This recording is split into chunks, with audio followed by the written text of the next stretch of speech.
your land, that no one can understand. There is something in your hill, or is it your mango tree? You have something there that takes my heart away.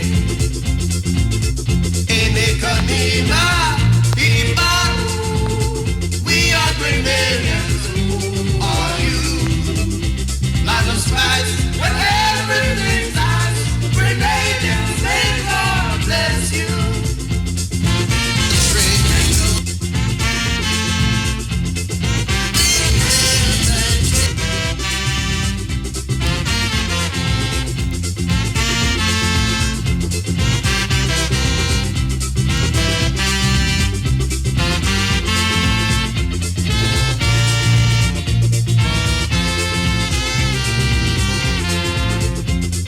You live in a sunny clime all the time. It's forever summertime all the time. If you want a lovely beach anytime, it's always within your reach all the time. You have something there that makes a man gay. In Ekanima, people, we are Grenadians. Spice, when everything's nice, Grenadians, may God bless you. Good morning to our listening audience. You're listening to Hard Talk Grenada. It's a beautiful Wednesday morning in the Spice Isle. A special good morning to all of you joining us on 97.5 CitysoundFM, 89.5 CRFM, 92.9 Sister Isle Radio broadcasting from Hillsborough, Carriacou, and of course 94.9 WeiVybz Radio out of Brooklyn, New York. And of course a special good morning to those of you joining us on the live video. Remember to like and share the video.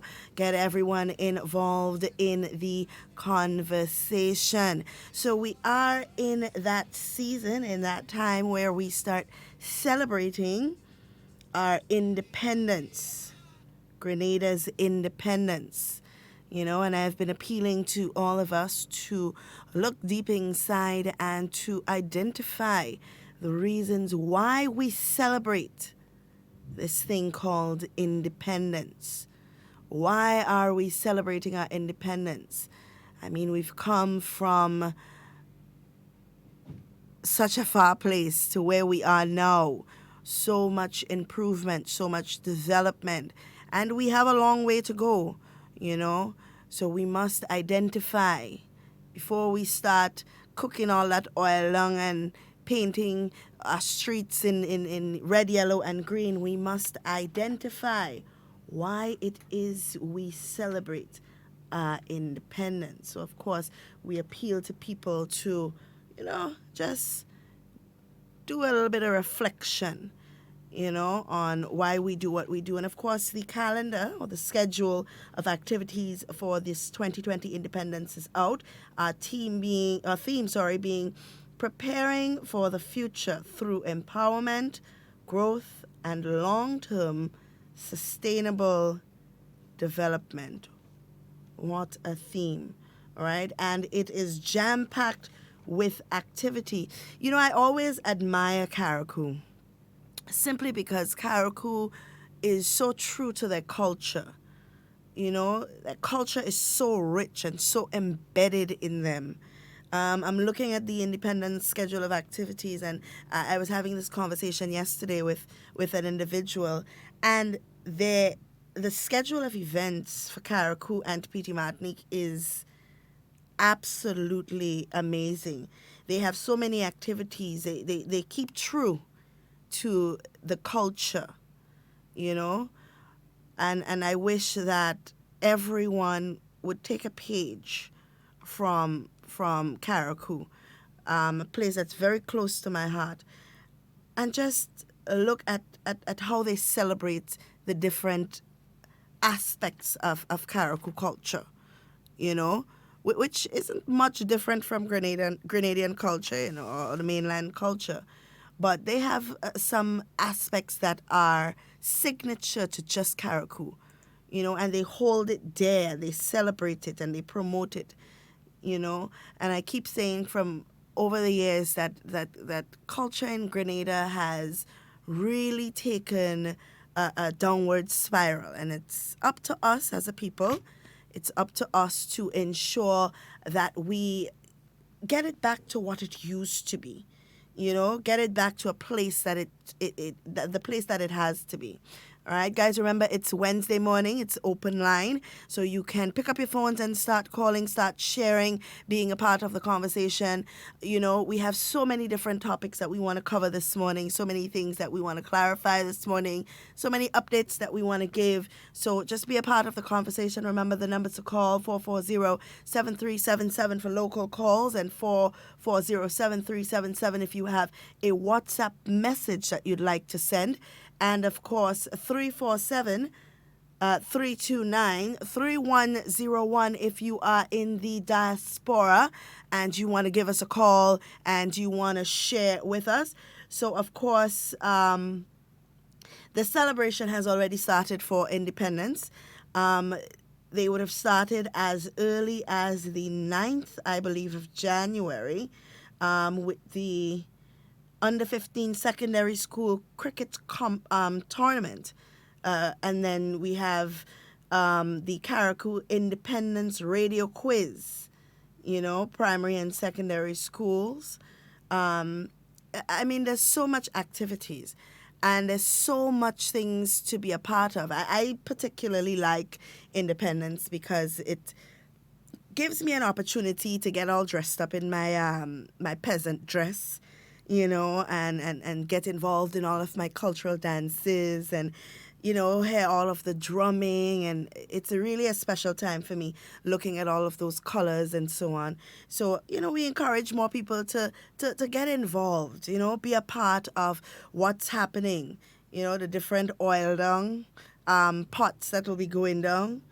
Everybody's excited to taste the different ways in which people prepare the different presentations and so on. So it really is a lot. We also have the parish beautification where everybody comes together and ensures that you clean up your parish. That's from the 1st to the 6th of February. You have the parish beautification. And then, of course, we have our 46th, that is, anniversary national service. All right.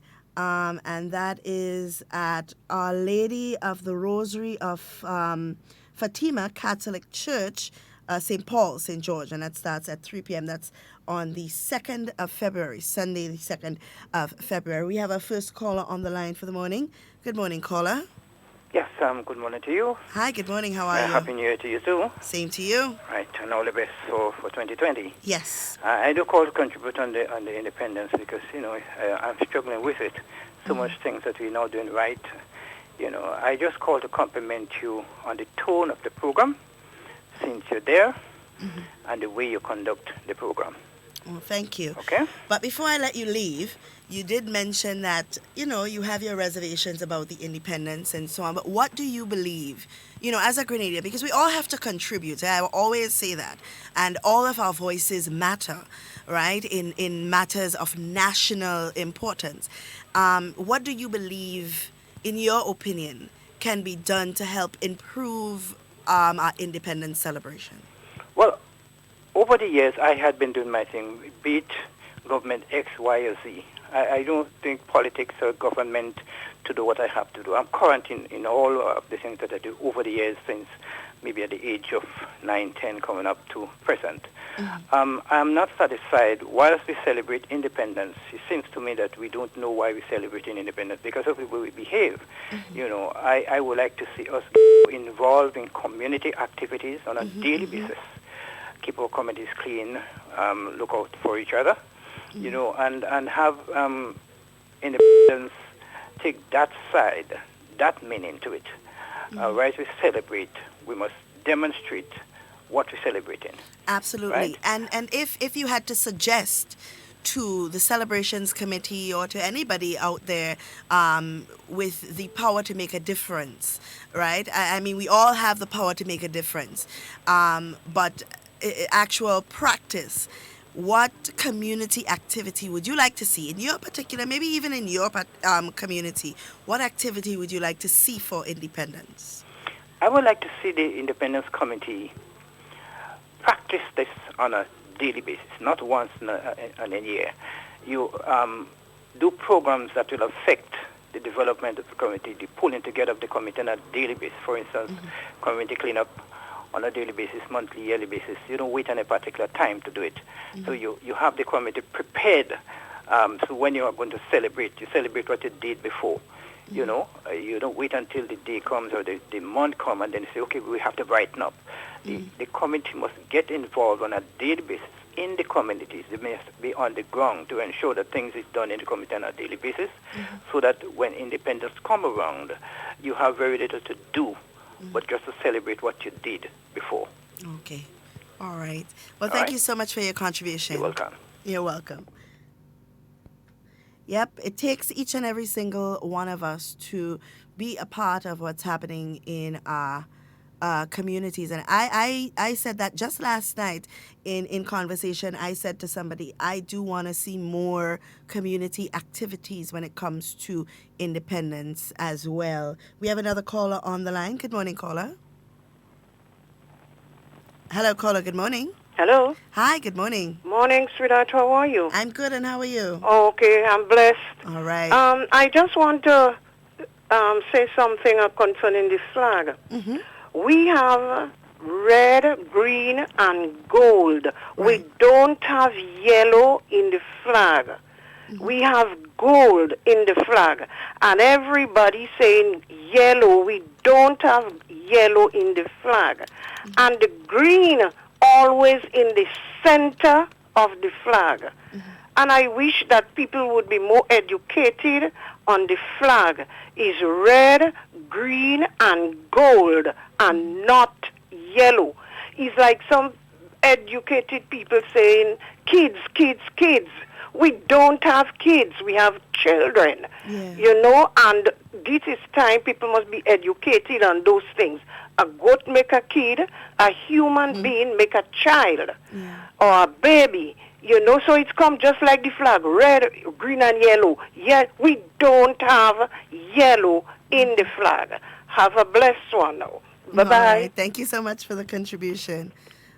All right. You know, it's always a learning process. It's always an aspect of our culture that somebody can call and contribute to, and that can teach us, you know. Also, I'm sure a lot of students now don't even know that there are different flags of Grenada.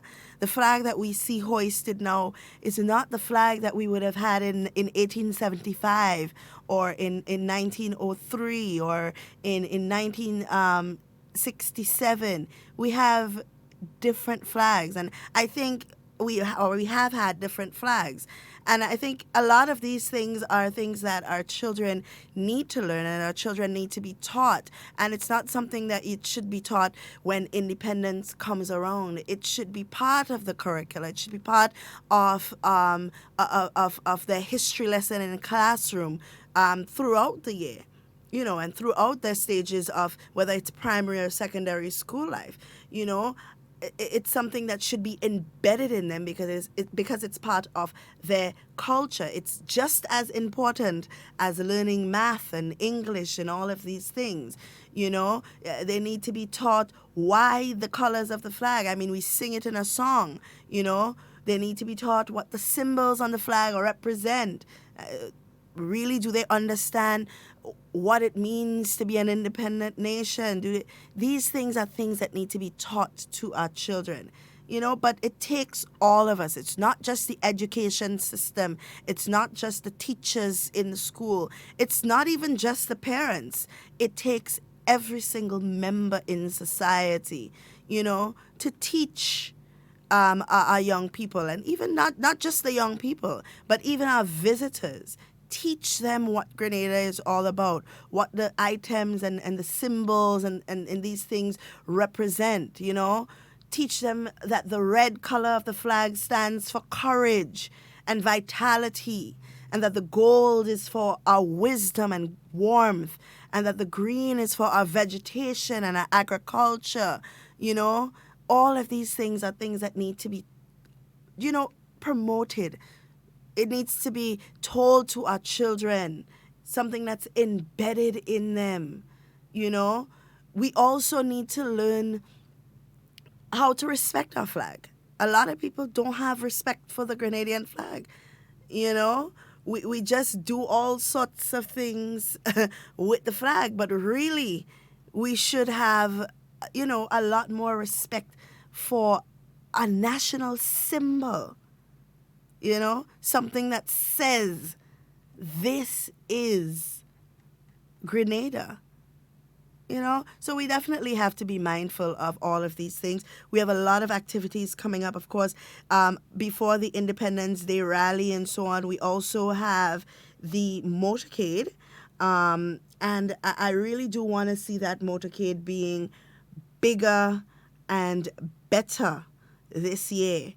We always say, independence it's not bright and it's not vibrant and it's not colorful and it's not full of activity, and then when the activities actually do come out, some of us don't even participate, because independence is not about whose political party you support or any of that. It's about the country. This is a day, this is a period where we just celebrate Grenada, and I really like to see if this motorcade can be bigger.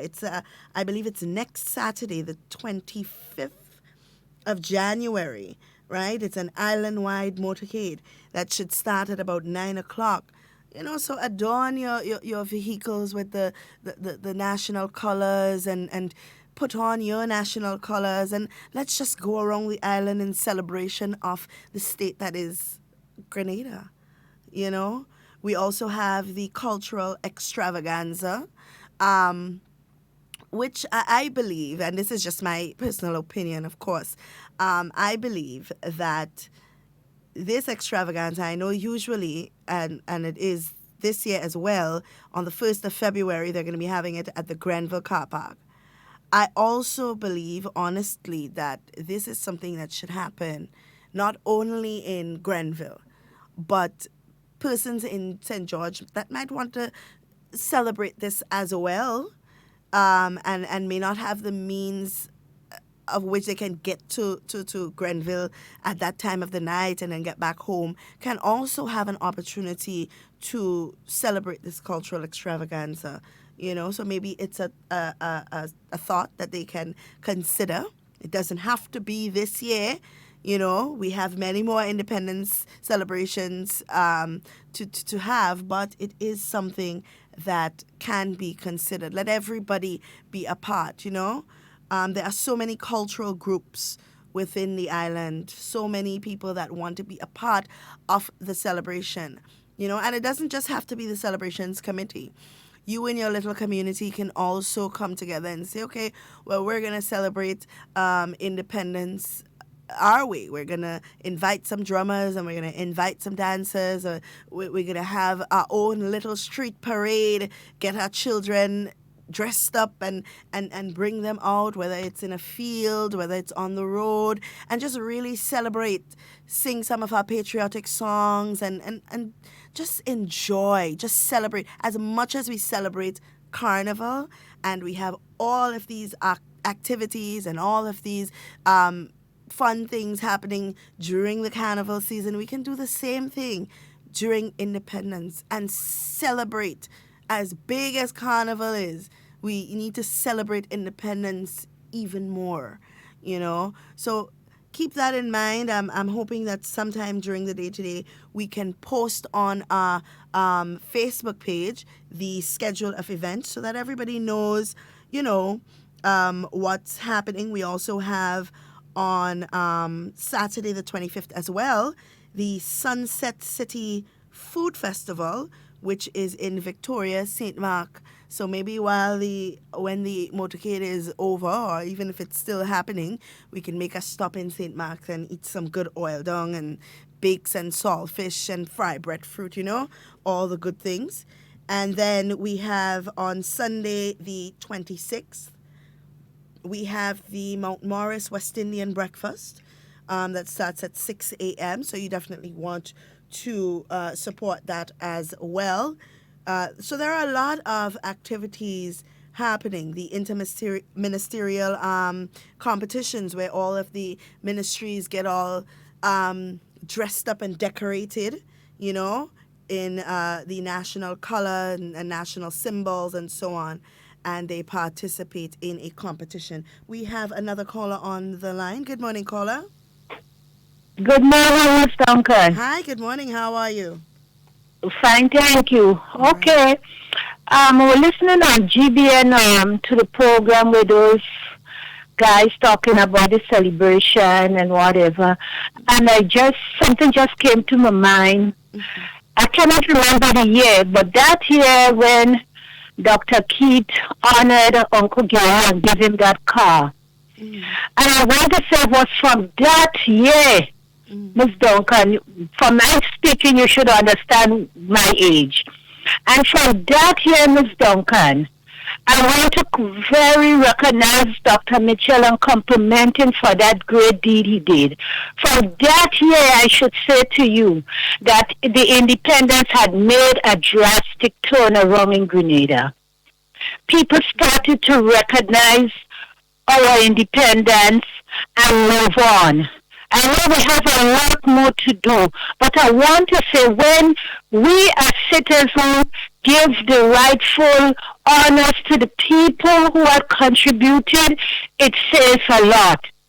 So I'll ask you again, if we have if you talk about those old parliamentarians, I don't know how much of them are still alive, around the government, if we could get some of these people to talk to us, educate the young people what we had before and what we are looking forward to. So this is my contribution this morning, and I just thank God for the time that we are celebrating, because it was such a struggle. Such a struggle. I was in school, Miss Duncan.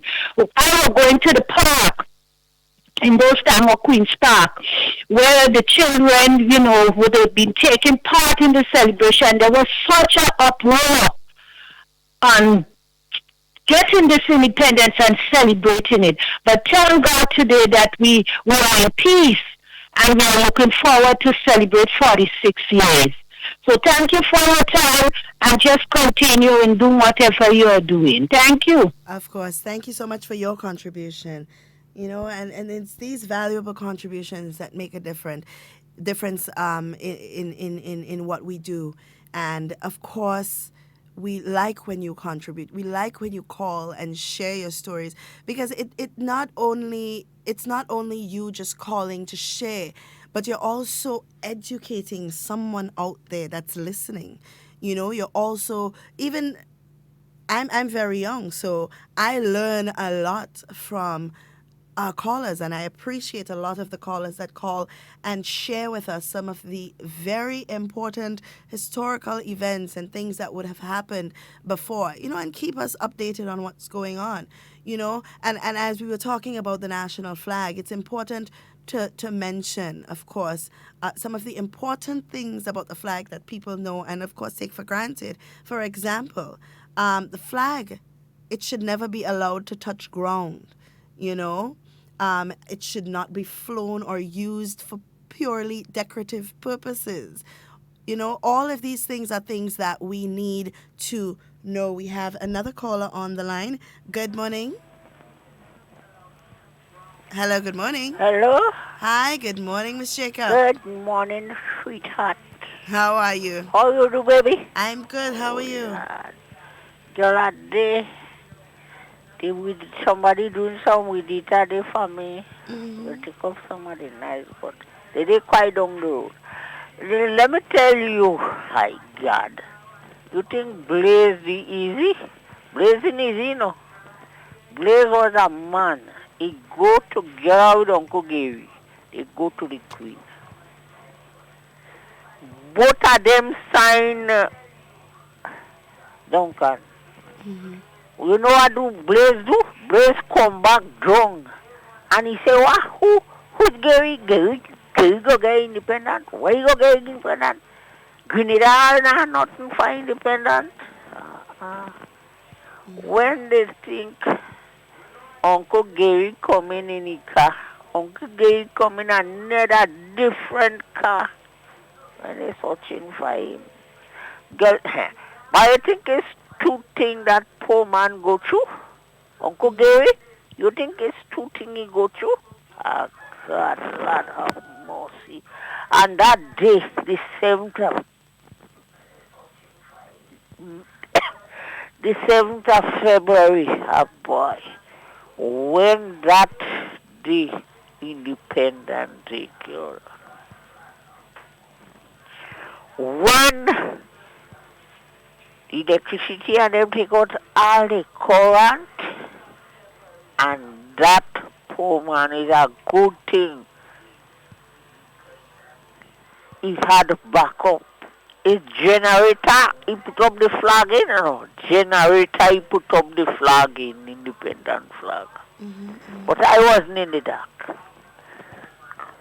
Our people was right under the light by Uncle Gary. And you see the Honorable Dr. Kit Mitchell, that man, they like Uncle Gary. And both of them, they used to say, Uncle Gary is kid father, but not kid father. Kid adopted father. He adopted. He sent him to school and everything. I could give the full history of this two man. Give the full history of them. I don't know why.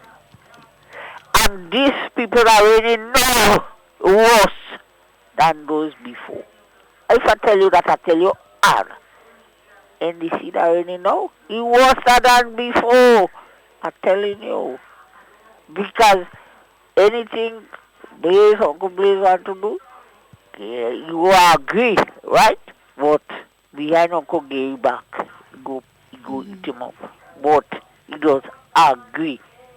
But this, what those already know, oh God. If you want to raise your foot, you're raising your foot, they're telling you no, don't raise it. Boy, these kind of people I really know. May the Lord have mercy on them, Papa. So, my dear darling, what about your little babies? Oh, they're fine. They're great. Eh? They're doing fine. I don't hear you. Oh, they're doing fine. They're just fine. They're fine, they're Yep. okay. Right. And what about Sheldon and Devon? Oh, everybody's good. They okay? Yes, All Sheldon right, is right all next right. door to me. Well, we go talk later because I could hardly hear it because those people making noise, they cutlass in there within my yard from. Okay. So, you have a wonderful and a blessed day. God bless you and I love you, sweetheart. You too. Okay, bye-bye. All right, bye-bye. Nice. So much history. Grenada's history is so rich, you know. We really need to spend more time celebrating Grenada, you know, celebrating our achievements, where we've come from and the development. And I keep saying it because sometimes we take for granted, you know, we take for granted what, where we've come from. And maybe in right, some of us really don't know where we've come from, which is why I've been saying maybe somebody needs to do a little docuseries on Grenada, you know, where we were at that time and where we are now, our strides, the development that Grenada has made during that time. All right. Ms. Welsh, the parish beautification or the cleanup, that's happening from the 1st of February to the 6th of February. You know, so we're encouraging everybody within the villages to go out there and to, you know, be a part of the process, whether it's the painting of a wall or the cleaning of some drains, planting of flowers, whatever it may be. It doesn't have to be different places in the community. It could be just around your little spot, your little area. You definitely want to be a part of that process. And before we got that call, we were talking about flag protocol, what protocol we're supposed to follow when it comes to the flag. And a lot of people don't know that, We were speaking about how the flag should be flown, that the flag is not allowed to touch the ground. It should not be flown or used purely for decorative purposes on anything that is for temporary use and likely to be discarded except on state occasions, in relation to the display of the national flag with other flags or emblems, no other flag, color, standard, or emblem should be displayed above or to the right of the national flag. All right? When the flags of two or more nations are displayed together, they should be flown from separate staffs of the same height, and all flags should be as far as possible. All right? The Grenadian flag should never be smaller than any flag flown at the same time. Right? So there are a lot of rules that surrounds the national flag. All right? The rules also state that the flag should not be draped over vehicles of any sort except on military, police, and state occasions. Right? So there are a lot of rules that we need to adhere to, right? With the local manufacturers, looking to capitalize on the independence festivities. Because remember, you have a lot of people, whether it's the T-shirts or the dresses or whatever it is that they're making, the different decorations, they must seek appropriate permission or prior permission from appropriate government authorities. So all of these things are things that need to be taught to our people. It's not something that we just, put out when it's independence, and then after independence we forget all about it. But it's something that we need to continue to teach, because it is part of our culture. It is something that should remain, so we definitely do want to be mindful of that. So we're going to post the schedule of activities for the independence, and of course we are going to ensure that everybody knows exactly what's happening around this important time.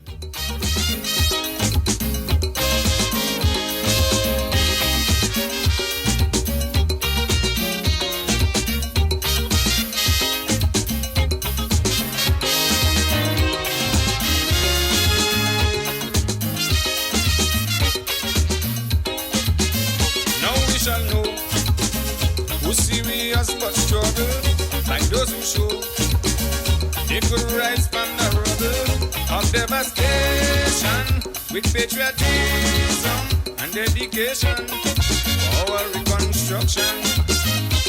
Oh, Grenada, land of my birth, the way you suffered, oh, how it hurts, those tribulations you had to bear will make Superman want to despair, but the blood of a martyr must not be shed in vain. Oh no, we must rise and shine again. Absolutely, we must rise and shine again. All right? So remember, be a part of the process, the celebration of our independence. Now, I definitely do want to touch on something that I know is going to come up in the next couple of days, but I believe if I touch on it early, we can definitely, make a difference, right? So recently, the government negotiating team and the joint unions of Public Workers Union and, of course, Technical and Allied Workers Union, they would have come to an agreement that, yes, we're going to accept the 12% over a 3-year period increase. So it's 4% for every year for the next 3 years of increase for public workers. They, of course, were the last of the unions to agree. However, the agreement has to be signed. And, of course, that's where there was a little breakdown. Apparently, the unions decided that they would not sign the agreement because they believe that contract workers should also be included in the persons receiving the increase. However, you see, and this is where I always wonder sometimes. This is something that is not new. It's not something that started happening early last year. It's not something that just started happening. They have received increases before, And I mean, if you want to negotiate for contract workers, that needs to be a separate discussion, because a contract worker means that they are contracted for a certain amount of time. They would have signed a contract that indicates this is your contracted salary for X amount of time, Y amount of time. And keeping in mind that there are 5 different classes of contract workers. All right, we have contract workers under the Public Service Commission. We have government contract workers. We have the judicial contract workers. We have contract workers for service, contract workers off service. So it's not just saying let's give contract workers an increase as well, because there are some contract workers who would have signed a contract that says that you are going to receive X amount of money for the year. Then how then do you just include them, in the salary increases? And I mean, it's very sad that this has happened, because from what I understand, the workers that are to receive that salary increase would have unanimously voted for them to accept and sign the document, for them to receive their increase. And of course, we know it's the 15th of the month. So if the document isn't signed maybe by business day today, because they have to submit to the Ministry of Finance so that persons can get paid in a timely manner.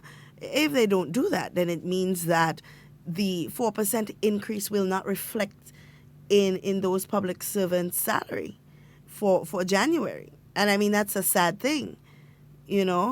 I really hope that good sense will prevail and that they would see the benefit because I mean, if the public servants would have said, okay, yes, this is what we want, go ahead, sign the document, we accept the 4%. I don't see why there's all of this confusion now.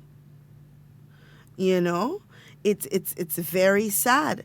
I mean, sometimes we just need to be careful in what we do, because the unions are not hurting. It's the public servants that are hurting, when this decision is made on their behalf. And like I always say, public servants are the employer of the union. They are the ones that make the decisions for their well-being, The union is a negotiating body on their behalf, fighting for their rights and so on.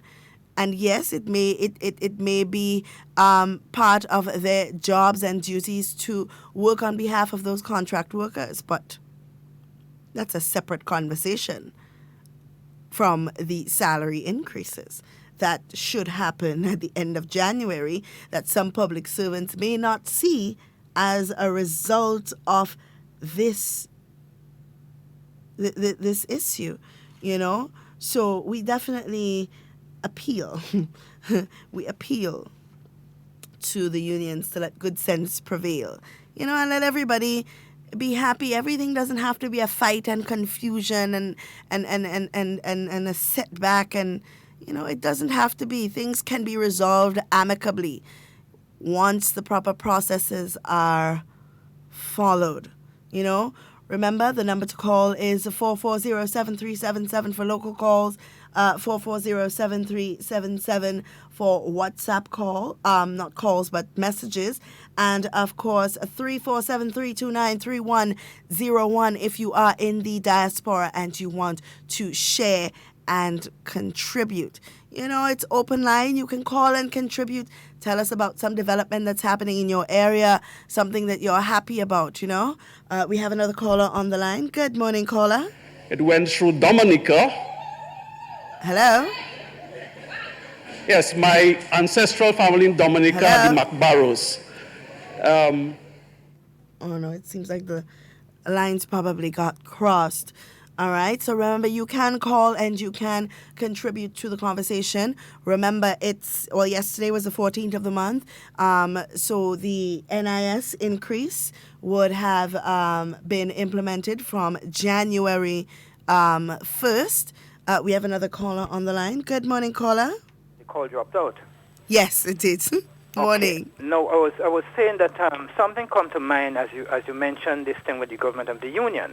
Mm-hmm. And what I'm understanding here is that the contract worker becomes his own employer, right, based on the contract. Right. So in an event where he has to negotiate, he negotiates on his behalf with his employer. Mm-hmm. Because once he signed the contract, he becomes his own employer and then has the right to negotiate for himself. Right. Now, if he chooses to hire somebody to negotiate for him, that's a different matter.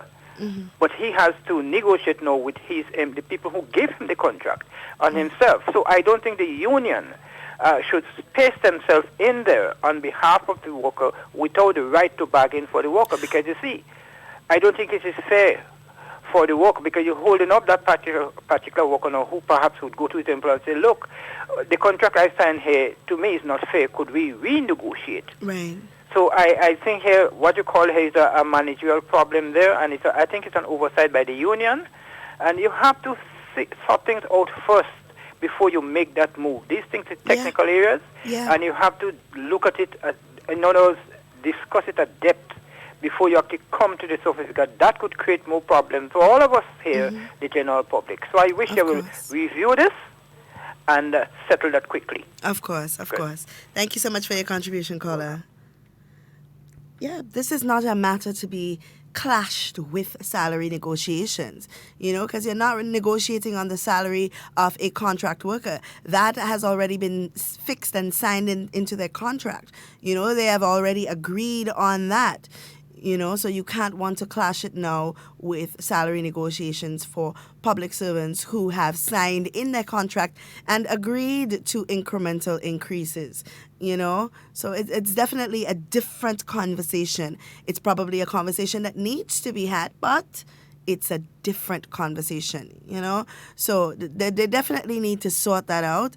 And I mean, the contract workers as well, sit with their unions and decide what it is that they really want to do. Because, I mean, you can't expect public workers who are entitled to this increase, to sit down after they've been battling and negotiating for so long, in such a tedious battle, and then they were asked to vote. They have voted unanimously, so that they can receive their increase. And then now you're saying, well, we're not going to sign the document because we also want contract workers to get, an increase as well. That's not fair to them, to be honest, So the unions really need to revisit their steps, revisit their strategy, and really come up with a better solution, a more amicable solution, so that at the end of the day, nobody really suffers as a result of this. So we definitely want to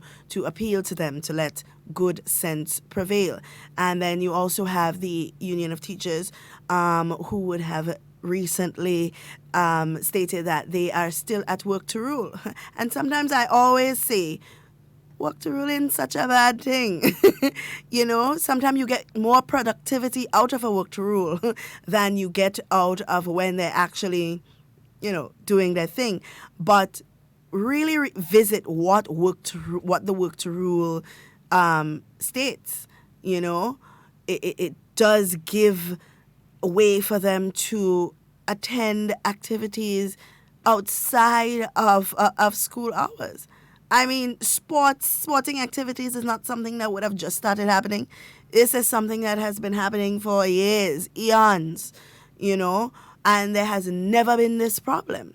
You know, how now do you want to use the extracurricular activities meant to build our students and to instill some sort of discipline and values into our students, and you want to take that away from them for personal gain? I mean, that is very unfair to our students. And I mean, congrats and hats off and, you know, kudos to all of those schools, because there are a lot of schools this year that are just going ahead with their sporting activities, you know, and kudos to all of those schools. Kudos to all of the teachers who even during the struggle would have put self aside and put their students first, you know, because this is the reason why you're doing it, you know. The teachers, I always say teaching and medicine are two self-sacrificial careers, you know. And when I say self-sacrificial, it's more than just money. It's more than just time, you know. You're putting your heart and your soul and your emotions into ensuring that the lives of individuals are changed, that you are shaping not just the life of the children, but you are also shaping the outcome of society, you know, because you are teaching and instilling into these children the tools, the guidelines that will help them to become valuable citizens in our country. And that's the way that you have to look at it, especially for teachers. That's the way you have to look at it. You are changing a life, you know, and there's no amount of money you can put towards that. You know, that is a decision that you have to make as an individual before entering into teaching. It's something that you have to put your mind into, your heart and your soul, you know, and you have to be satisfied with the fact that at the end of the day, your greatest achievement, you know, your greatest benefit is not the salary that you receive. Salary is important. Yes, that's wonderful. Everybody wants to work for a great salary. A good salary is needed to help you sustain yourself. But then also we have to take into consideration that the biggest benefit in this is that you are changing the life of these children, that you are changing the shape of the society of Grenada. You know? I mean, I really, really do hope that all teachers, I mean, you know, you can only hope. You're never going to get everything that you want. You can only hope, right? But I really hope that all teachers feel a sense of obligation to their students, to these lives that you're impacting, you know, and make the right decision, the decision that they know that they are supposed to make, you know. I really do hope that this happens for the new year.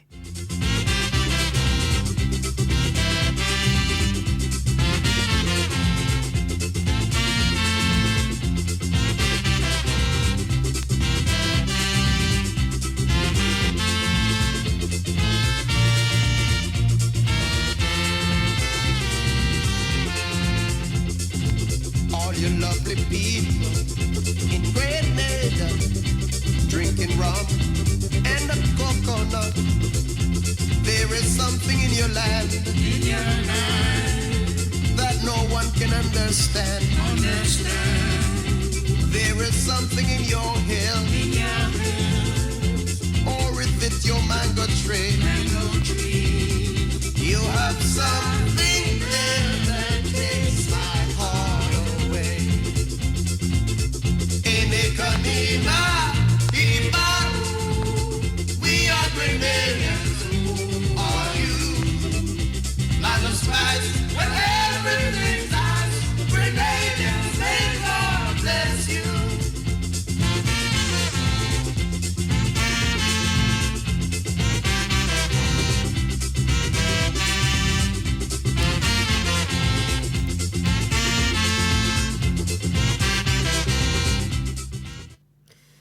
Yep, definitely. And all of these things that we're discussing, all of these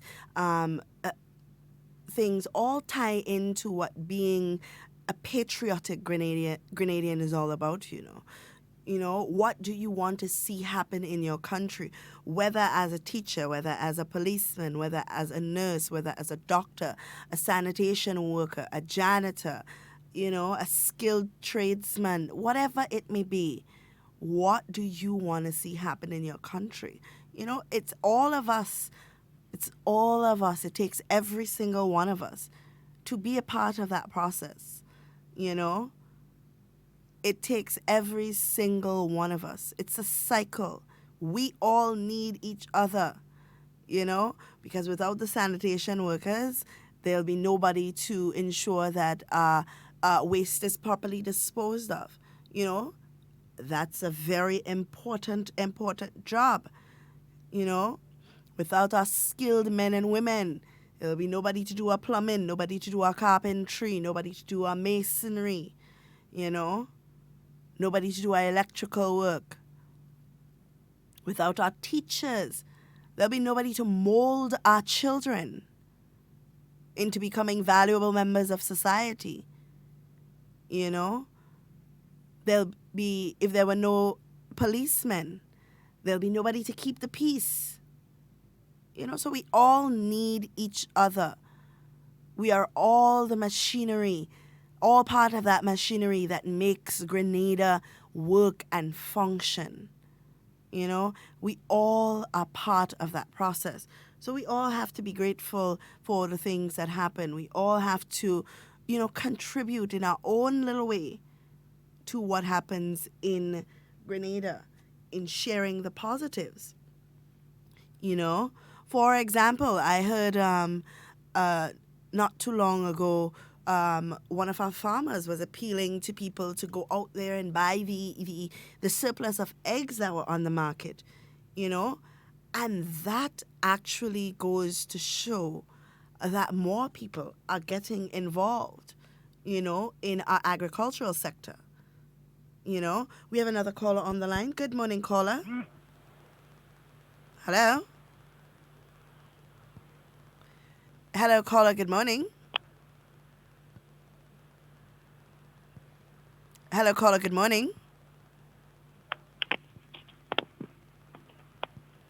It seems like we're hearing the caller on the line, but apparently the caller's not hearing us. All right. We'll just encourage them to try calling back. You know, agriculture is a sector that everybody has an opinion about. Everybody thinks that more can be done in agriculture. And I agree. More can be done. But it's not just saying that more can be done. What are we doing as a people to help support the farming? Are we going out there and buying the produce that they supply? Are we going to the markets and buying the breadfruit and buying the yams and buying the different provisions, buying the spices, buying the seasonings? You know, are we doing that? You know, because if I were a farmer and I'm working very hard in the land to sell my things and you're not buying my things, I'm not going to be encouraged to continue unless I have a love for it, you know? Unless I have a desire, unless that's where I feel most comfortable, then yes, of course, nothing is stopping me from farming. But for somebody who is doing it to make a living, for somebody who is doing it as a business, for somebody who is doing it as a means of survival, you know, if that is the case, then I'm not going to sit in a hot sun in the market every single day and you're passing my boot straight. Grenadians not buying. They prefer to go in the supermarket and buy the canned goods and the packet stuff, and they prefer to go to Carriacou and get the imported chicken and all of that. If we don't support local, then we are not encouraging people to continue along the lines of agriculture. We have a call on the line. Good morning, caller. Good morning, Miss Duncan. Hi, good morning. How are you? I'm doing very well. Wonderful. Well, Miss Duncan, as we about to celebrate our 46th year of independence, I would like to categorize my contribution this morning with 4 words. Mm-hmm. Performance beat old talk. Mm-hmm. And this is my logic, Miss Duncan. After 45 years of independence, the question I want to ask, are we better off today than we was before independence? And the answer is absolutely yes. And there was those that doubt our ability to take this country that far. And we have done so for ourselves what they refused to do for us when it was easier than it is today.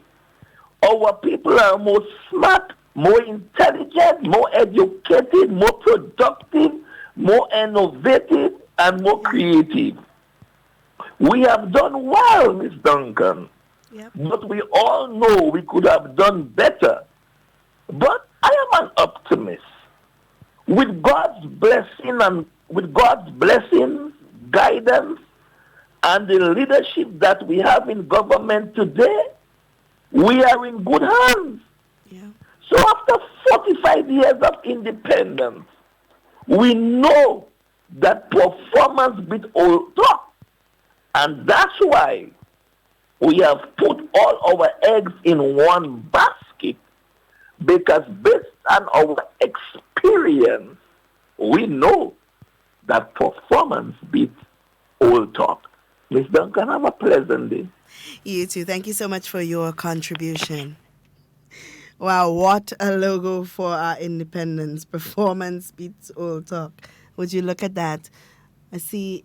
Good morning, Mommy. I see you there. I know I know you've tuned in. Special good morning to you. I hope you're feeling well today. You know, it's really important, people, for us to be more proactive. You know, as Grenadians, we tend to talk a lot. We always have a lot to say. We have a lot of opinions. But when it comes to actually doing, that is where we fall short, you know? So it's really important for us as a people to be just a bit more active in what we want to see. We want to see more farming. We want to see more agriculture. Then we must start by supporting our local people, you know, our people trying to thrive and trying to make a dollar, you know. The markets every Friday morning, and I pass there, and the place is beautiful. The place is full of greens and red and yellow, you know. It's colorful, and that's lush green vegetation, you know, or ripened stuff. We have so many farmers out there doing their little personal farming to make ends meet, you know, doing their little farming because they love it, doing their little farming because that is their contribution, you know, to the wellness of society. But some of us Grenadians, we ain't supporting, but we still complaining, you know.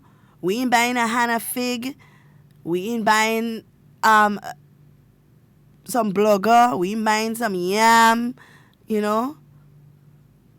We ain't doing it, but we complaining. Some of us, we not even planting a little home garden, a little herb garden for our kitchen. We not even doing that. but we have some of the biggest opinions on what agriculture should be in our country. And there have been a lot of work done in agriculture, a lot of work done for our farmers, you know. The feeder roads. People are saying, oh, well, they're only building a set of roads for agriculture. But guess what? You know what those feeder roads do? They may not make sense to you, the ordinary person. But for a farmer, you know what that feeder road does? It allows that farmer to now take his produce out of his garden, put it on a truck and bring it to St. George with ease, you know? It allows that farmer now to produce more because he has more access to his land, to get things out of his land, you know? So we may be sitting on the outside looking in, and to us it may not make sense. But to the person who is actually involved in that field, they see the benefit, you know? I'm hoping that sometime next week we can have our Honorable Minister of Trade in to speak about our food import bill. You know, that's definitely a topic for discussion. Because from what we understand, it's quite high, which means that we are importing more than we are actually buying from the people in our country. And how can we fix that? We have another caller on the line. Good morning, caller. Good morning, Ms. Duncan. Hi, good morning. How are you? Good, fine. I've been listening to you for the past half an hour, not too long, Mm-hmm. And I've been listening to you with comments on the unions and the teachers. And you just mentioned about the farmers and stuff. I've been listening to you. Mm-hmm. But Ms. Duncan, listening to you, I think you've been blaming. You're playing the blaming game here, Ms. Duncan. The government, Ms. Duncan, have a role to play, Ms. Duncan. When we vote for a government do have key roles to play. They need to provide us with infrastructure, education, health, so be it. And you shouldn't be there sitting blaming people. I need you to tell me what the government have in plan, what they have. We know in 2020, Ms. Duncan. And I need you to tell me what are the programs, what are the measures, the policies, the plans that the government have for us as a people. I'm not saying the government not doing nothing. I'm not coming here to bash the government. They've been good on infrastructure, yeah? But our health care, our schools are falling apart. Huh? What are the plans for all these things? Mm. I won't stay long, but that's what I want to hear from you, coming from the NMP, Ms. Duncan. Have a nice day. All right. Well, I won't hold the caller to fault because he did say that he hasn't been listening for very long. So I'm not going to hold him to fault because if he had been listening all the while, we're not blaming anybody, you know? What we're saying is everyone has a role to play, you know, as Grenadians. And nobody blamed the farmers. We're actually supporting farmers.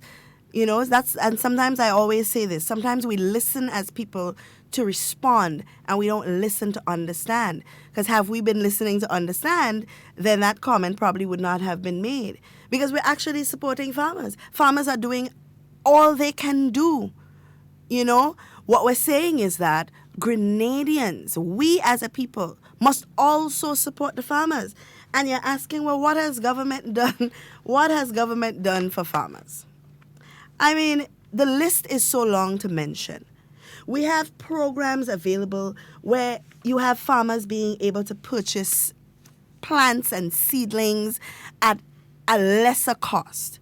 You have programs available where just recently, you know, farmers are able to purchase fertilizer for their fields at a lesser cost. You know, government is providing or pumping a lot of monies into agriculture.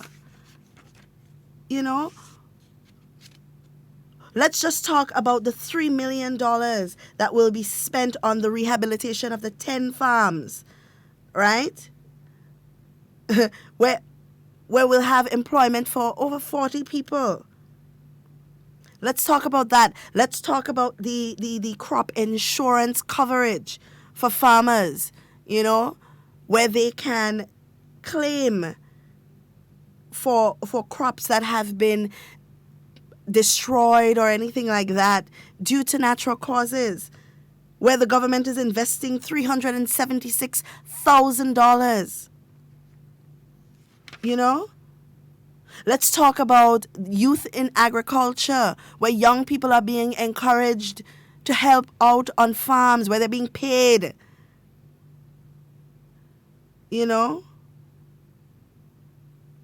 Where government is pumping or investing money into pre-larceny awareness. Let's talk about all of that. Let's talk about building our tourism sector so that there is a marriage between tourism and agriculture. I could sit here and talk about a million things that the government is doing to help agriculture. And our schools are not falling apart. Let's not be so rash in the statement. Some of the schools do need repairs, but guess what? They are getting the repairs that's needed. Look at Bishop's College in Carriacou, who they have much needed repairs to be done, and a bid has just been, or people are invited now to bid for the repair of Bishop's College. Let's talk about that. So nobody's playing the blame game. I'm sorry, caller, if when you joined us, that's the impression that you got, but that's not what's happening. So there's a lot of things happening in Grenada, but there must be a marriage between Grenada or Grenadians, the people of the states of Grenada. There must be a marriage between Grenadians and government. If we work hand in hand, there's so much more that we can achieve as a people. Because we keep pointing fingers, it's government fault, and it's the people's fault, and it's the farmers' fault, and it's the nurses' fault, and it's the doctor's fault, and we keep pointing fingers. But at the end of the day, we could always find somebody that needs to be blamed for a problem. What makes the difference is what is being done to fix those problems. We know that our healthcare system needs attention. And that is why conversations about the NHI have been going on. Just Monday, we had Dr. Ned and his team from JIPA here. They were here and they were able to explain to us what they plan to bring to the table. So we are in the process of fixing a lot of the problems that will arise in our healthcare service. But we must understand as well that it's not just government or Ministry of Health or the Minister of Health that needs to fix the problem. It needs to be a collective decision. Everybody has to be on board, Because if you're trying to drive a vehicle and you have people trying to pull off your wheels, your vehicle ain't gonna reach nowhere. There will be no progress. And that's why I keep preaching. Sometimes we always have to put politics aside and put country first. What is best for Grenada? What are we doing to help improve the healthcare system? Are we taking better care of ourselves as Grenadians? Are we practicing preventative care? So that there isn't such a burden on the healthcare system? Because I know a lot of us go around saying, the healthcare system should be able to handle it. And there is no perfect healthcare system in the world. And as Dr. Ned said, Monday he was here and he said it himself. Our nurses in the region, Grenada and other Caribbean countries, are the most sought after nurses around the world. And that is a fact. And we keep saying that the only way that you can tell a nurse to stay in Grenada is if you're willing to match what the other places are willing to pay them. We can't do that at this point. We are not at that stage. We hope to get to that place, but we're not at that place just yet. We have another caller on the line. Good morning, caller. Hi, good morning. Good morning. Can I have it off the air for 1 minute, 1 second? I'm sorry? Can I speak to you off the air for 1 second, please? All right. You know, we have to be more mindful as a people. Okay? We definitely do have to. And we listen with the intention to understand. That's what we must first do. And then, once you understand, you can give a more informed response.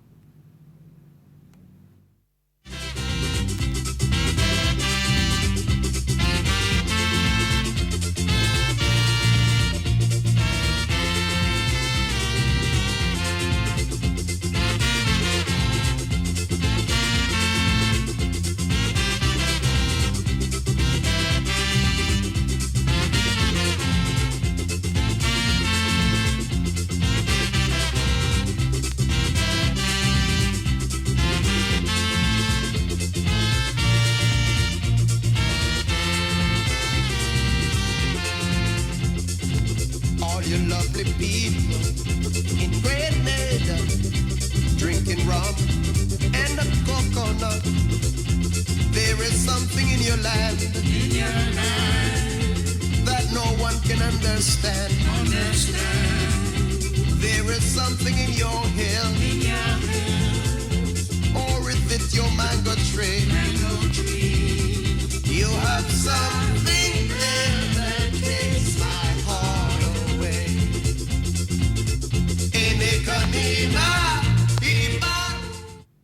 All right. You know, some people are not keen on giving their opinions over the air, and we always respect that. So if you guys call and you feel like you want to give a contribution that you want us to share, but you don't want to be the one to say it on air, feel free to give us a call and do that. We accept that. You know, we open here. Unlike some other programs, you are free to call and share with us your respectable, you know, because respect must come first, opinions, you know. But I really want us to be mindful.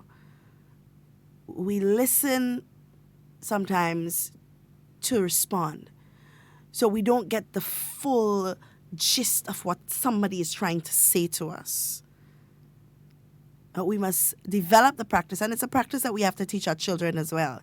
You listen to understand, you know, because with understanding comes, the caller would know why I'm laughing. With understanding, you know, comes that a way that you can better respond or better contribute to a conversation. So the National Health Insurance is something that we have discussed. It is something that we will continue to discuss. We'll continue to talk about it. And we'll continue to talk about it because it is something that is of national importance. Like Dr. Ned said, everybody needs to be on board. Whether you're a lawyer, whether you're a doctor, whether you're just a member of society, whether it is you're an insurance personnel, whatever it is, you have a valuable contribution. And they would have left with us an email address for, you know, the general public. They can contribute by emailing NHIVOICES at jipanetwork.com. Share your concerns, your comments. If it's something that you need clarification in, they're willing to give that. So you send your email to that email address, and they will be more than happy to respond and to let you know what's happening, keep you updated. And they did promise that they will keep us updated, come back and sit and talk with us on what is happening in that sector. But it does take a lot. And to the gentleman yesterday who would have called, he needed some clarification on the elevators. It is not 1 year to install. You were correct in assuming that he meant 1 year because they have to source, find the right company and all of that. So it's the process, the entire process, including the installation, that would take 1 year. I mean, we hope that it will take less time than a year, but that is the anticipated time. All right? So everything has a process. Sometimes when we try to speed things up, it never works out in our favors as best as it should. So we definitely want to pay attention to that. But as I was saying earlier, the food import bill, that is something that we definitely do need to sit and have a discussion about and find ways in which we can contribute as a people to lessening on that amount. I know there are a lot of people now who are going into poultry production.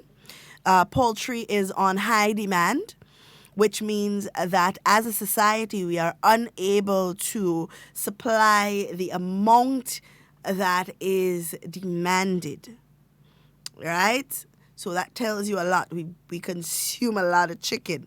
But at the same time, it's what the people of Grenada prefer. So let's say 10 people decide, well, I'm going to start up a poultry business. I'm going to start selling my chicken and so on.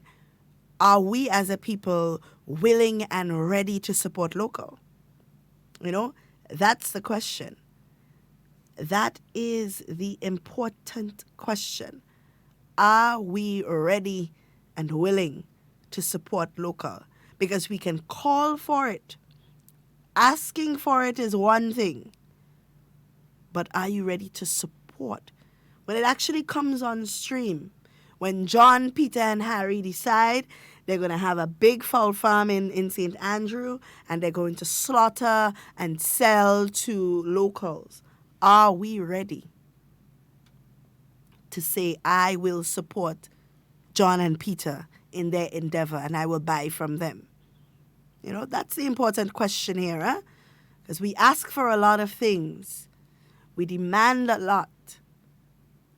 But sometimes we're not ready to make the sacrifice that is necessary to ensure its sustainability.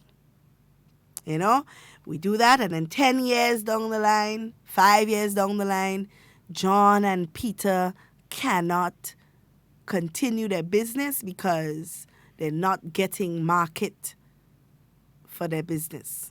Because we in supporting John and Peter. Because John and Peter come from, St. David's, so what quality of chicken they could provide from St. David's, Some of us have that kind of mindset, Or John and Peter, I know them from since small, I don't buy that, or I don't like their family, sometimes that's how we think. And we need to move away from that and get into focus. If we want to see more local, we have to be ready to support local. Just remember, we have cricket, lovely, lovely cricket, and that's happening today at the National Cricket Stadium, beginning at 1:30. I heard sometimes I wish I was a public servant, Yesterday, public servants got an opportunity to go ahead and support the cricket. Once they have their tickets available, they can get the time off necessary to support. We have a caller on the line. Good morning, caller. Yes, sweetheart. Hi, good morning. Sometimes you make a suggestion a while ago, but sometimes they're not supporting the people because they know them, But did you know that some local stuff is more expensive than those we get otherwise? Yeah, so it's just that.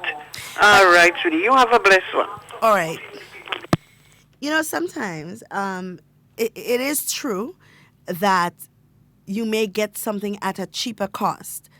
But we also have to remember that these individuals that we're looking at, these local individuals, now they have to pay for packaging, they have to pay for labor and all of these things. Now, in an up-and-coming business, I don't know how many people out there can contribute, or anybody out there who is an entrepreneur that can contribute to this, right? In an up-and-coming business, these things are hard.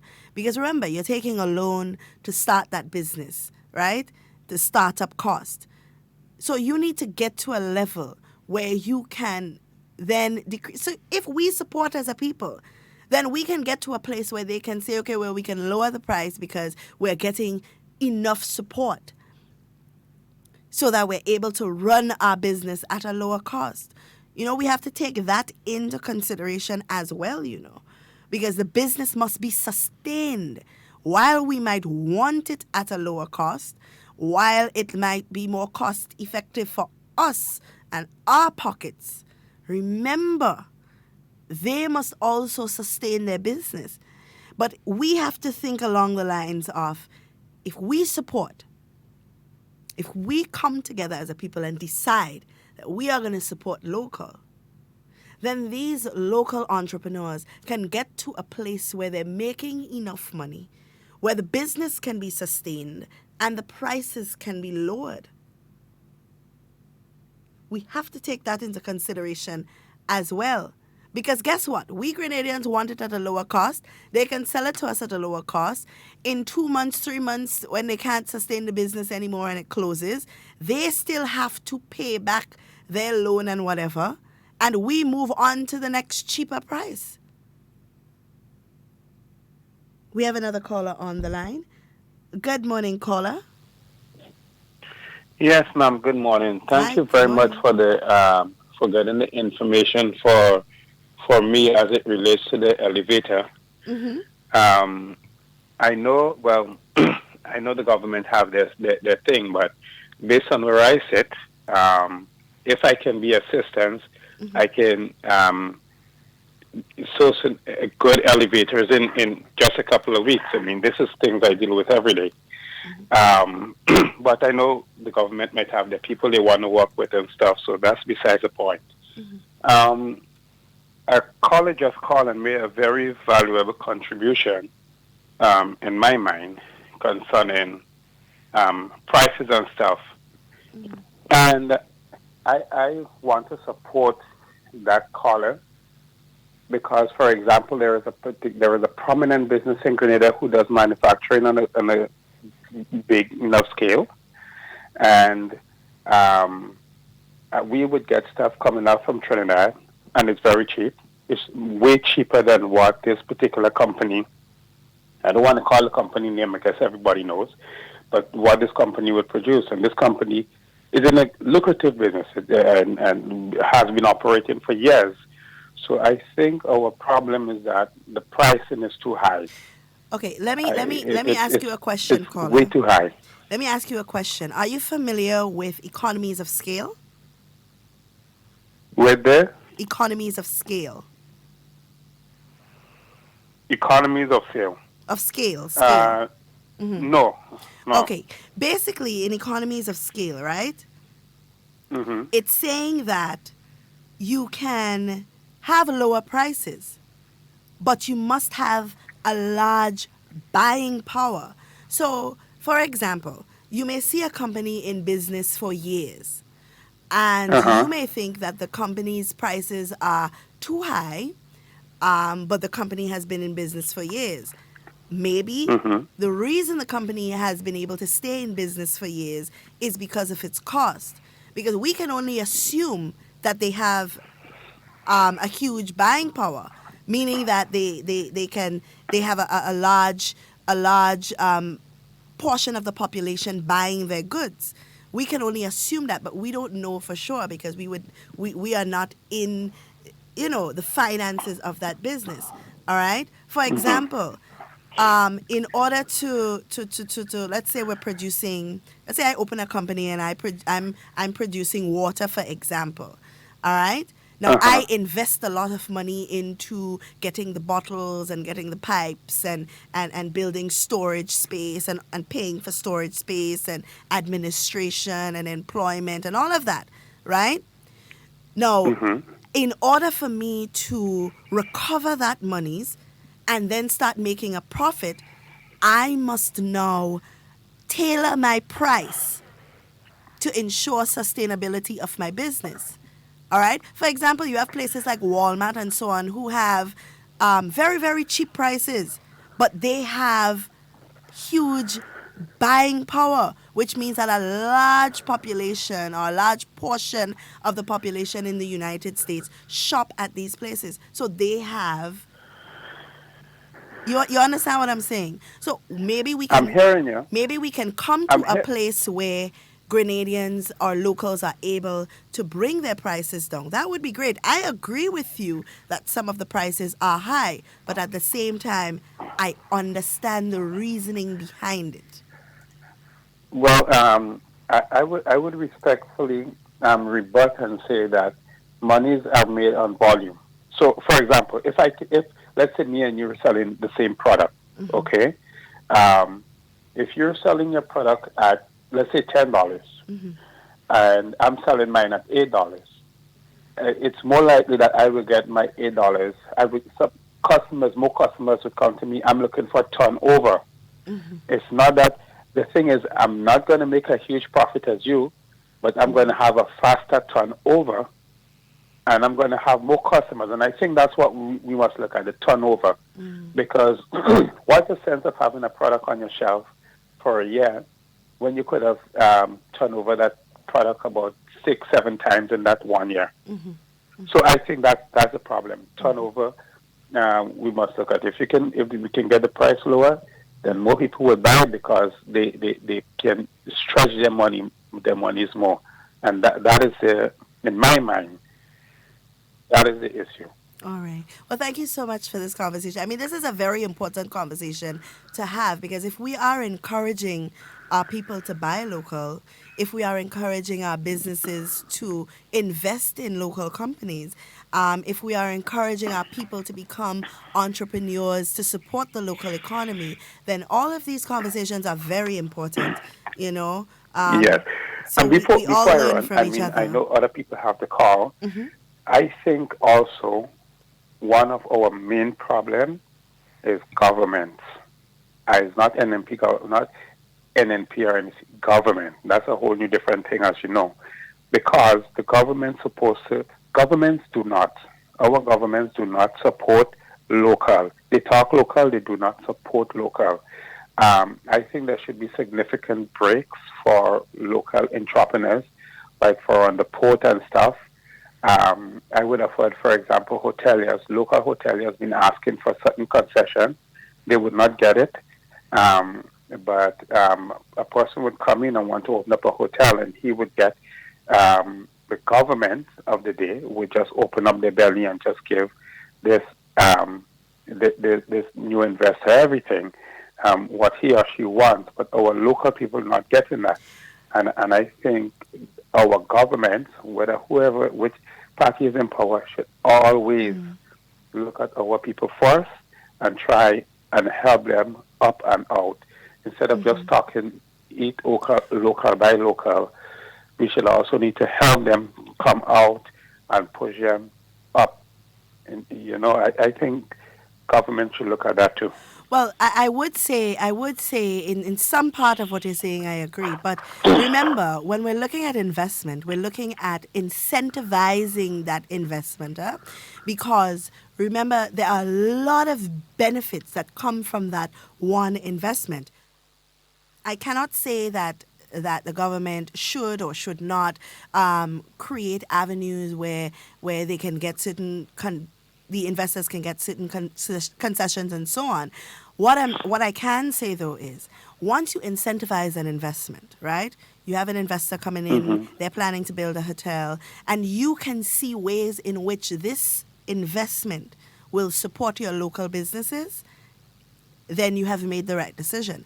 In my mind, that's what it looks like. Because we have our local farmers, for example, Okay, if governments were not willing to incentivize investment in tourism for hotels to be built and so on, then you would not have these hoteliers now turning around and buying their produce from our farmers, like in the case of Silver Sands and many of our other hotels who purchase from our local farmers. So it really is a give and take, but really is wonderful conversation to have. But when it comes to the farmers, I'm going to run after this one. When it comes to the farmers, honestly, I think that the farmers we have are a waste of time. And I'm saying that respectfully. And this is why I'm saying that.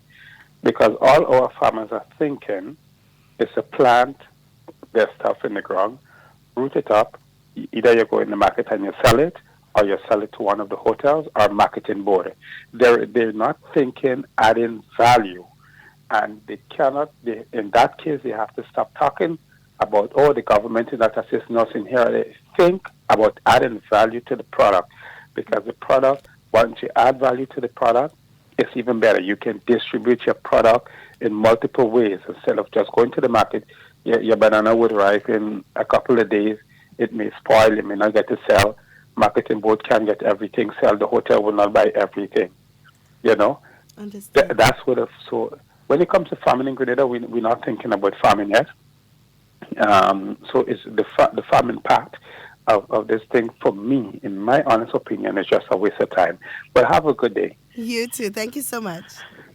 You know, this kind of dialogue is very important, and it's definitely a conversation that needs to be had as it relates to buying local, eat what you grow what you eat, you know, because there are so many health benefits, as Dr. Williams is saying here, and she's so correct. So many health benefits. Guys, we are definitely out of time, but I can promise you that we will continue this conversation and so much more in the upcoming days and weeks. Guys, in whatever you say and whatever you do, be safe, be secure. We always want to be talking with you and never about you. Enjoy the remainder of your day.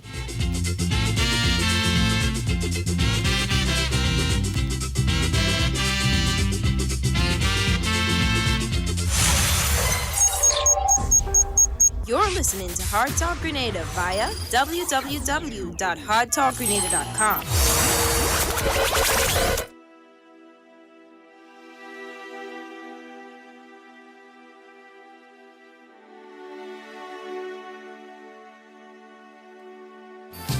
I love my Grenada, my homeland forever. Sing the chorus louder, tell them about Grenada, the land of my grandfather.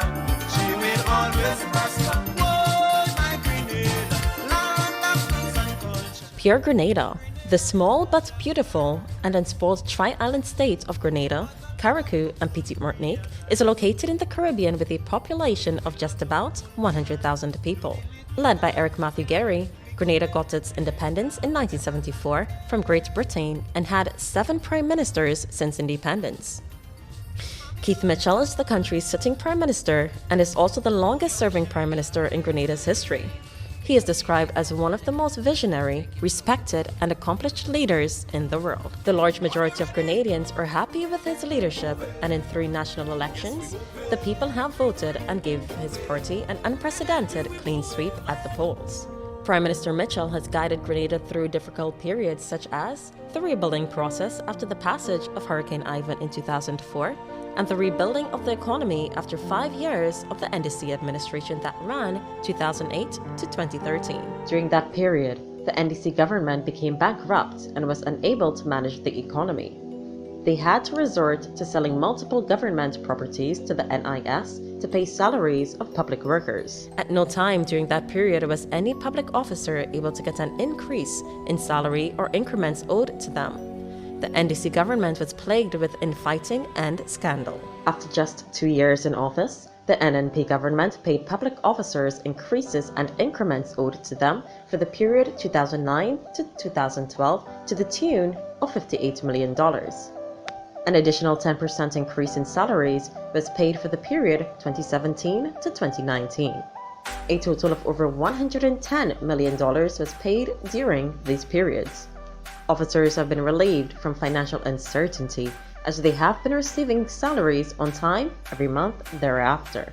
With support from social partners, government was also able to successfully implement a 3-year homegrown structural adjustment program. As a result of this remarkable leadership and ability to manage the economy, the World Bank, in 2018, recognized Prime Minister Mitchell as the most outstanding finance minister in the region. The country continues to move on an impressive upward trajectory and is promoted as a model destination and economy not merely in a regional but international basis, as investors have been finding Grenada to be a safe, peaceful and excellent climate to do business. But how is the NNP government seen locally? The party has been branded by the majority as a party for all that has transformed the economic landscape of the country while providing for the social needs of ordinary people, especially the poor and vulnerable. This social approach of the government has been attacked and labeled by the NDC for the needy and greedy. Although this labeling has angered many Grenadians across party lines and has attempted to sow seeds of discord among various socio-economic groupings, the NNP has remained steadfast in its philosophy and continues to support the poor and vulnerable. Over the last 7 years, over $70 million was spent on house repair. Additionally, 353 housing units were distributed to families throughout Grenada, and 647 more are currently under construction. Hundreds of scholarships are granted every year as a strategy to lift families out of poverty and to empower them. That is why the government spends more than $50 million every year to support Grenadian students studying at universities in Grenada and abroad. As a means of providing further support to families, government paid out over $17 million through the SEED program to assist parents to support their children's education and to meet the basic needs of senior citizens. The government plans to further expand its social programs in 2020 so more people can benefit. To be able to sustain these social programs while at the same time investing in major capital projects such as road enhancement and community development initiatives, government has adopted a multifaceted approach to raise revenue. One such means is the Citizens by Investment program, which has led to significant investment opportunities. This has had a ripple effect, resulting in thousands of jobs for locals and increased business for local companies.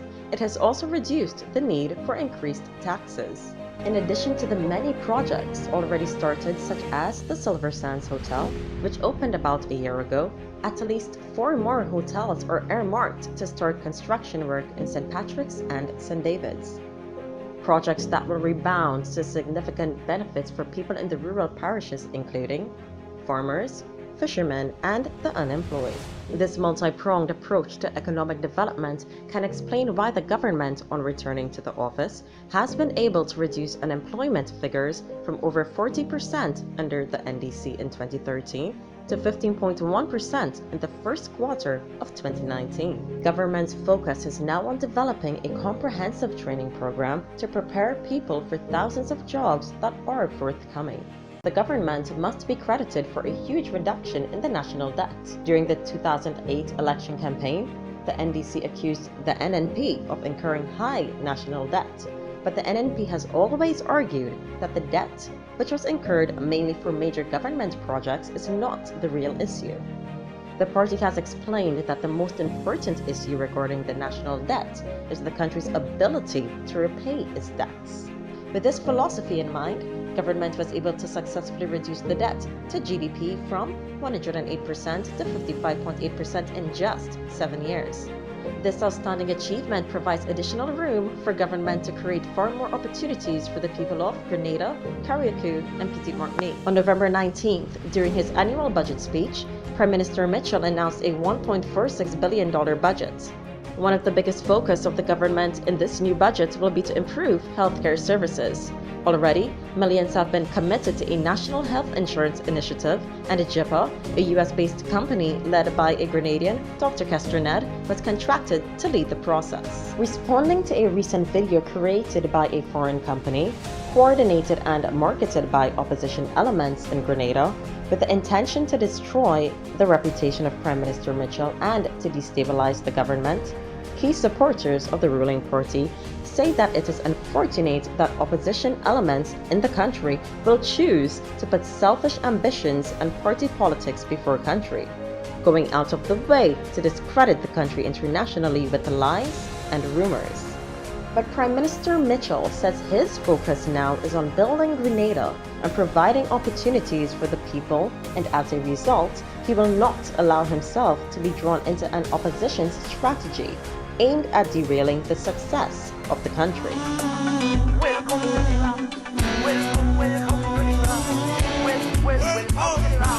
Despite the local party politics in Grenada, the tri-island state of Grenada, Carriacou, and Petite Martinique continues to be a shining star in the region and a beacon of hope for the economic prosperity of the Caribbean region.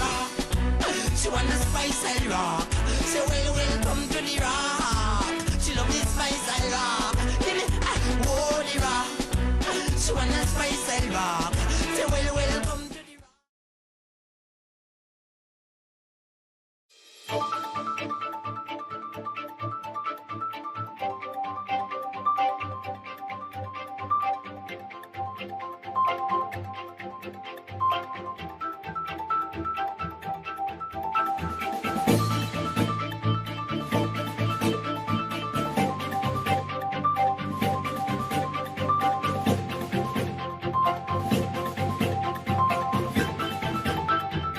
Government prays for creating CBI contingency fund to establish independent funding.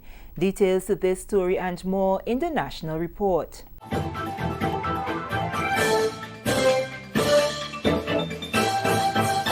Welcome back with the details to the news for Tuesday, January 14th, 2020. I am Sharian Noel. The conversation has started of making Grenada's CBI program independent to fund the country's recovery efforts in the face of crisis. New chairman of the program, Senator Christopher Diali, made the announcement during the government's weekly post-cabinet media brief. He said government's move to establish the National Transformation Fund and the Contingency Fund is testament of the support to the initiative.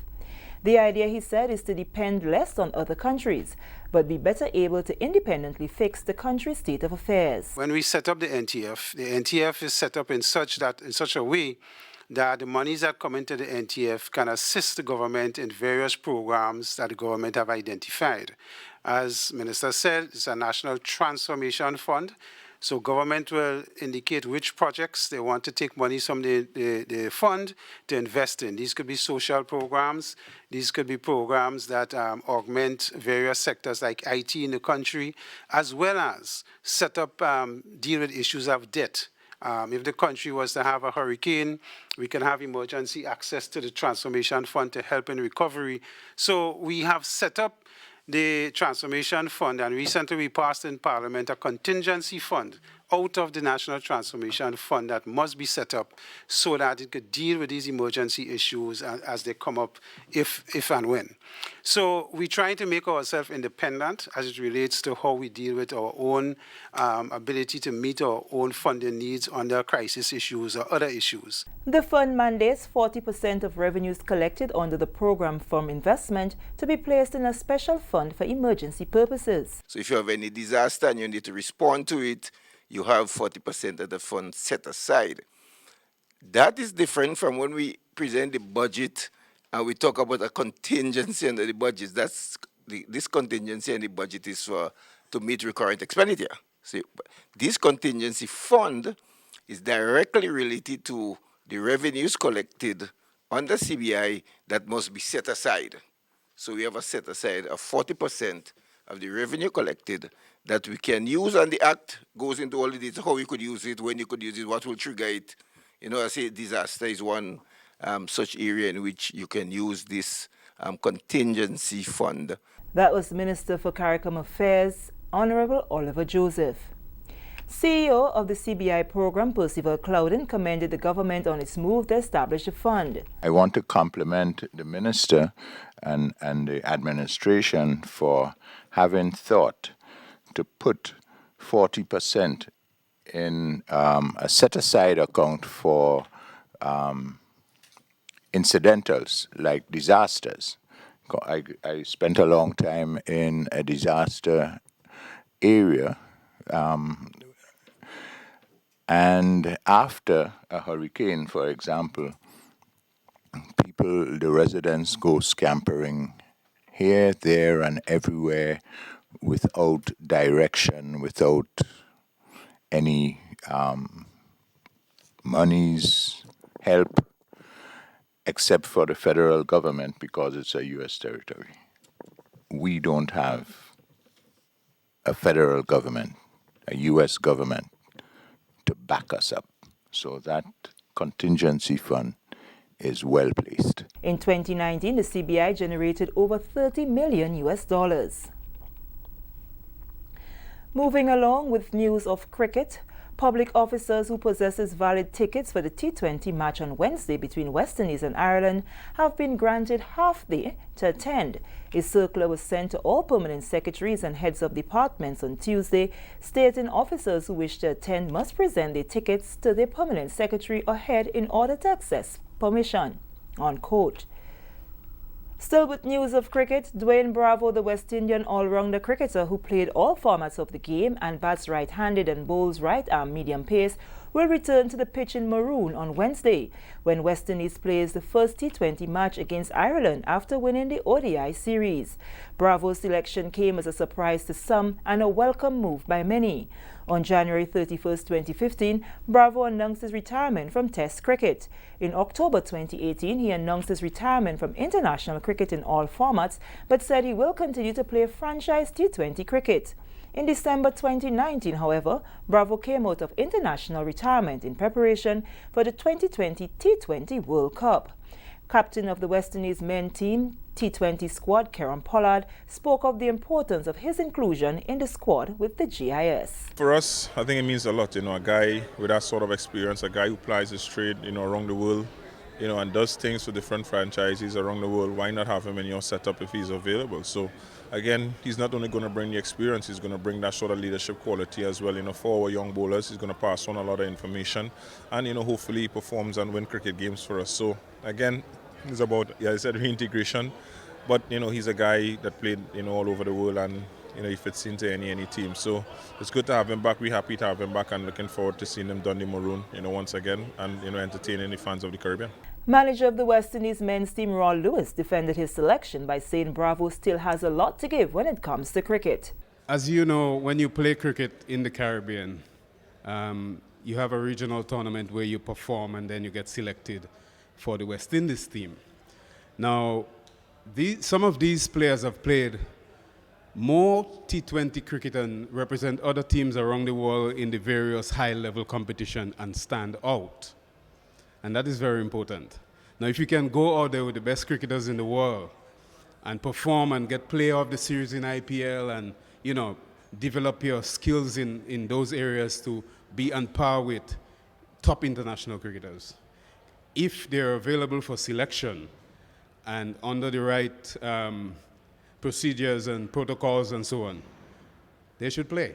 Lewis says incorporating experienced players in the rebuilding process will yield varying successes for the development of West Indies cricket. They don't only contribute on the field, because when you have senior players and you see junior players doing certain things, it's not about coming down or trying to put pressure on anyone, but you speak to people about stuff and you try to advise them on how to approach certain things so the game could develop. So having someone like Dwayne Bravo, who I don't think the Grenadian public have seen playing cricket in Grenada for a very long time. I don't remember the year, but having people like Dwayne Bravo and Pollard and, some of the other senior players who would have gotten experience all over the world into West Indies cricket, that's a good sign for us. Dwayne Bravo also held the position of captain of the West Indies men's team in the past. This is a National Report. More news after the break. It's cricket again. West Indies versus Ireland. Grenada National Stadium, January 12th and January 15th. First, the Colonial Medical Insurance. Third, One Day International, January 12th, starting at 9 a.m. Then on January 15th, the first Sandals T20. Starting time 1 p.m. Admission on both days. Member stand $25 US or $67 EC. The Junior Murray Raw Lewis stand $15 US, $40 EC. Posse stand $5.50 US, $15 EC. Senior citizens 60 and over gets a free ticket while stocks last. Children 12 and under get a free ticket with the purchase of an adult ticket. Organize your posse. Get your tickets now and come support your team. January 12th and 15th. Welcome back. Grenada Citizenship by Investment program has been lauded as the best program within the Caribbean, and chairman of the program, Christopher Diali, says that standard will be maintained. He says Grenada has heightened on its methods of checks and screenings by local and international agents to ensure due diligence within the program. The committee governing the program says they have engaged 46 international marketing agents and 22 local marketing agents to assist with the screening of applicants for the CBI program. When a potential applicant makes an application, there are a number of checks. So you have the international marketing agent that have to do some vetting and checking. You have the local agent, that's another layer that has to do a number of checking. When monies are received through the banks and through the banking system, the source of the funding have to be checked again to make sure it's coming from a requisite source. And then we have the international agencies that do the checking, like Exeter and, of course, FIU and so on, that does further checks to make sure that these applicants are what they say they are, and the monies that they're coming with comes from a source that can be trusted. So we have this multi-layered level of checking and security screening to ensure that we reduce the risk to almost zero, and to ensure that the applicants that come are bona fide people. He explained further that the screenings are done to create a profile of the applicants. He highlighted some of the screenings that are conducted. If you're a citizen from another country that has a certain amount of disposable income and you want to apply to a program under citizenship, whether it's this country or any other country, first of all, one of the most critical checks is the money. Follow the money. If you follow the money, you tend to get an understanding of where or how the monies came about. Most of this will come from bona fide businesses that they invest in and so on. So we will follow that, and of course we will follow the other things that comes with the application, your education level and so on, your citizenships and so on, so that we get a profile of the person. So when the international security companies do their checks, we check for bankruptcy, we check for companies that you are involved in, what business they're involved in, and that type of thing to ensure or to give us some level of satisfaction. And finally, with news of education, on the cusp of executing the Values Integration Program in schools, Honorable Emmeline Pear, Minister for Education, Human Resource Development, Religious Affairs and Information, is also putting plans in place for a significant intervention aimed at addressing the level of delinquency among students. More in this report from Annette Moore. I'm extremely concerned about the number of students we are losing as it relates to this particular concern, when we speak about student behavior, when we speak about delinquency, when we speak about the number of students who are getting in conflict with the law. It is not encouraging for me. When you look at the number of students who, with another intervention, in my view, and I feel very strongly about that, could be saved. And I'm saying saved in the context of where some of them end up. No student should end up at the Grand Baccalaureate Rehabilitation Center if we have a very strong and robust program that deals with an intervention that makes a major difference. And that is what I believe we want to achieve at the end of the day. The Education Minister says that options for the best approach to curbing the incidence of delinquent behavior are currently under review, involving the input and support of the ministry stakeholders. Not that we have not tried intervention in the past over the years, but of course the impact that we are looking for, I'm convinced we cannot do what we have been doing to get the impact that we need to have. We have to find a more strategic approach to addressing this issue, pulling all of the sectors together, whether it is the police, the church, all of the possible relevant sectors together to find an approach. And we do have an alternative option that is on the table currently, being discussed. We are getting all the possible feedback, because when we go forward, we want to make sure it is the best possible option that we can present at this time. And I am very anxious to see this come to fruition. Minister Pear thanked stakeholders for supporting the ministry's transformative initiatives. I really just want to thank all of the stakeholders, all of the partners. One of the reasons I believe we've accomplished so much in the last year is because of the number of persons who have been supporting the work that we've been doing. I've said it before, we cannot do this by ourselves. So many persons, voluntarily and otherwise, have come on board and said, look, we want to support, we want to help, we want to continue to do even more in the new year. For the National Report, I'm Annette Moore. And with that Annette Moore report, we come to the end of the National Report for Tuesday, January 14th, 2020. On behalf of the entire news production team, I am Sharian Noel, thanking you for viewing.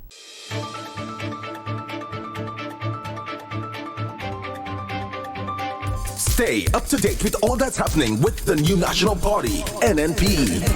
Send us a message via text or WhatsApp on 405-8683 with your name, email, and constituency. Stay in the know with NNP. Get updated.